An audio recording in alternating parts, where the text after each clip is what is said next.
गिरिडीह सदर अस्पताल समेत जिले के 12 प्रखंडों में कार्यरत आउटसोर्सिंग स्वास्थ्य कर्मियों का वेतन पिछले 2 महीने से लंबित है। बालाजी डिटेक्टिव फोर्स और Shiva production force private limited के अंतर्गत कार्यरत इन कर्मियों को समय पर भुगतान नहीं होने से गंभीर आर्थिक परेशानी का सामना करना पड़ रहा है।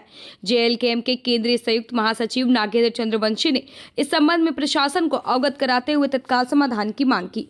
कर्मियों का आरोप है कि 10 दिसंबर 2025 को आवेदन देने के बावजूद अब तक वेतन का भुगतान नहीं हुआ। वहीं कई कर्मचारियों के ईपीएफ और ईएसआई खातों में भी अनियमितता पाई गई। मांगे पूरी नहीं होने पर आउटसोर्सिंग कर्मी, जेएलकेएम के सदस्य और पदाधिकारी 6 जनवरी 2026 सदर अस्पताल स्थित सिविल सर्जन कार्यालय के समक्ष अनिश्चितकालीन धरना शुरू करेंगे। कर्मियों ने स्पष्ट किया है कि यह आंदोलन उनके हक और सामाजिक सुरक्षा की रक्षा के लिए होगा। लोग जब से मतलब ज्वाइनिंग किए हैं 2023 से मेरा ज्वाइनिंग है नवंबर से, लेकिन मेरा पेमेंट 4 महीना का बाद मिला था। उसमें से 1 महीना का मिलेगा और 2 महीना का उधर में मेरा बकाया रह गया। उसके बाद बोला जा रहा है कि दे देंगे। हर बार जब मेरा एब्सेंटी जाता है तब भी कॉल करके बोला जाता है कि इसका पेमेंट बाकी है, फिर भी बोलता है कि दे देंगे, अगले मंथ दे देंगे, अगले मंथ दे देंगे। अगले मंथ करके 2023 से 26 आ गया, अभी तक नहीं मिला।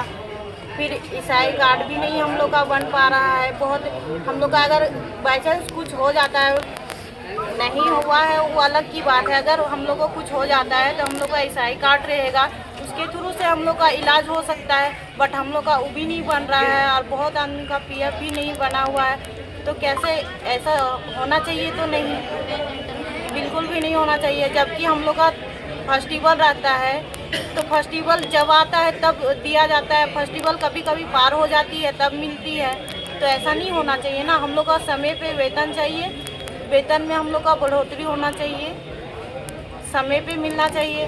जैसे कि हम लोग का कम से कम 7 तारीख तक वेतन दे देना चाहिए, क्योंकि हर महीना देना चाहिए। किसी का राशन का भी ज़रूरत पड़ता है, किसी का 4 बच्चे हैं, किसी के 5 बच्चे हैं, तो राशन तो उसको लाना ही है। अब देगा 5 महीने के बाद देगा, तो हम लोग का राशन कहाँ से लाएंगे उतना सारा? जब वेतन आती है 5 महीने का मेरा वेतन है और देता है 2 महीने का, 3 मंथ का तो रख लेते हैं, तो उससे हम लोग का बहुत सारी दिक्कत आ जाती है ना। तो इससे हम लोग का बहुत ज़्यादा आर्थिक स्थिति भी खराब हो जाता है। एक दूसरे से हम लोग को कर्जा लेके काम करना पड़ता है, तो ऐसा नहीं होना चाहिए।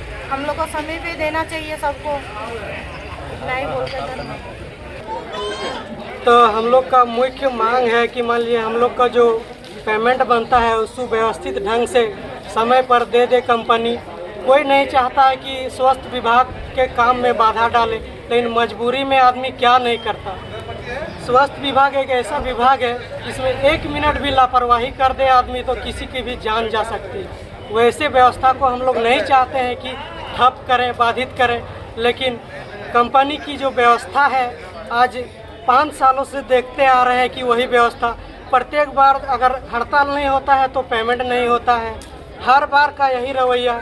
इसलिए कंपनी से हम लोग आग्रह करते हैं, सिविल सर्जन से हम लोग आग्रह करते हैं, माननीय स्वास्थ्य विभाग के जो भी उच्च पदाधिकारी हैं सबसे आग्रह करते हैं कि हम लोग का जो पेमेंट है, सैलरी है एवं अन्य सुविधाएं जो है, ईपीएफ हो गया, ईसाई कार्ड हो गया, ये सब सुव्यवस्थित ढंग से हम लोग को कर दे, टाइमली पेमेंट आने लगे। लोग क्यों विरोध करेगा किसी का? मैं इतने कहना चाहता हूँ आपके चैनल के माध्यम से। बहुत बहुत धन्यवाद आपका भी।